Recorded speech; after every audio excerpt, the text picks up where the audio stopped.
Grey's Anatomy Season 19 Episode 1. It's been 6 months since they lost their resident accreditation. The hospital struggled to stay open for a while, but the residents are back now. The hospital won back its accreditation. Meredith was there to welcome the new class. She was giving an amazing speech when a late resident interrupted her. Meredith reminded Simone Griffin that they expect the unexpected. Griffin, like everyone else, needed to be at work on time and they needed to make good impressions. She at least didn't sleep with an attendee. Someone else did. Her name was Jules Millen. Millen's secret was outed to the rest of the residents by a fellow resident, Mika Yasuda. The resident's first day on the job was to visit the brain trauma unit. Most of the patients were brain dead. It was good news for organ donations, but horrible news for their families, and so the residents' first day consisted of them breaking the news to their loved ones. Millen got to break some good news as well. She got to tell Maggie that Maggie's patient just got a new heart. Millen is a huge fan of Maggie's. She even read Maggie's paper on racial medical issues. So, she was a true fan, especially as she is white and didn't need to find out how black patients were struggling to get the proper care they deserve. When the residents weren't fangirling, they were being a little friendly. Lucas Adams was a new resident and he kept listening to conversations he shouldn't and ignored the conversation that should have taken place. He was supposed to have told a mother that her son was brain dead.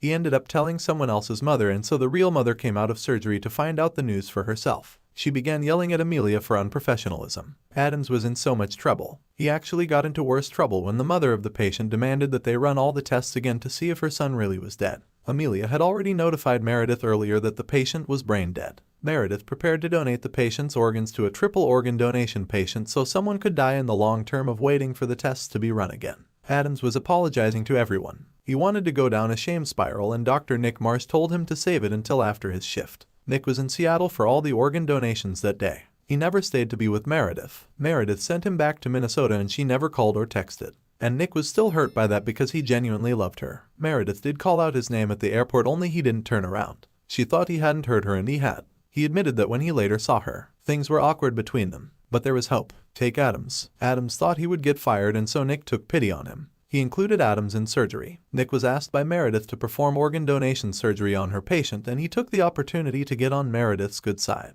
Only he wasn't the reason why Meredith and Amelia watched the surgery. They watched the surgery to see how well Adams was doing. Adams was their nephew. He was Amelia's sister's son. He was also Derek's nephew, his favorite nephew, and some may say he looks similar to Derek. Meredith didn't see it, but Amelia did. Adams instead reminded Meredith of Amelia. He was the talented black sheep of his family. He was so Amelia. Derek had been the golden boy, the only boy. He was the man of the house after their father died and he had always been the golden boy. The first bad thing Derek ever did was sleep with a resident. But Link did that as well. He was the one that slept with Millens. He told Joe. Joe told him he should tell Meredith. He told Meredith. Meredith told him that he should report the relationship to HR and that he should probably stay away from elevators for a full 6 months. Link took her advice. He went to HR. They gave a form to fill out. He had to sign it. Millens had to sign it. There was just one problem. Millens refused to sign it. She told Link what they had wasn't a relationship. It was just one night and she now wants to be friends. Link was fine with that. He never wanted anything more from Millens. He also slept with other people the same week he slept with her and so he was good. He was a little mad that she now thought he was a stalker, only he was good. It at least gave Joe something to laugh about. Joe had been angry with Schmidt. Schmidt stayed in the hospital as an OB/GYN intern and he quickly gave it up the moment the surgical team won back their accreditation. And so Joe was angry at him for abandoning her in OB/GYN. And Meredith offered Nick a job. She was chief while Bailey was on sabbatical and so she had the power to offer him a job. She also needed someone to fill her place while she acted as chief. And Nick told her he'd think about it. And Griffith revealed to Richard why she was late to work. Griffith had been born at the hospital and her mother had died there. She had a panic attack when she saw the hospital for herself. And so Richard helped her through it. And the episode ends.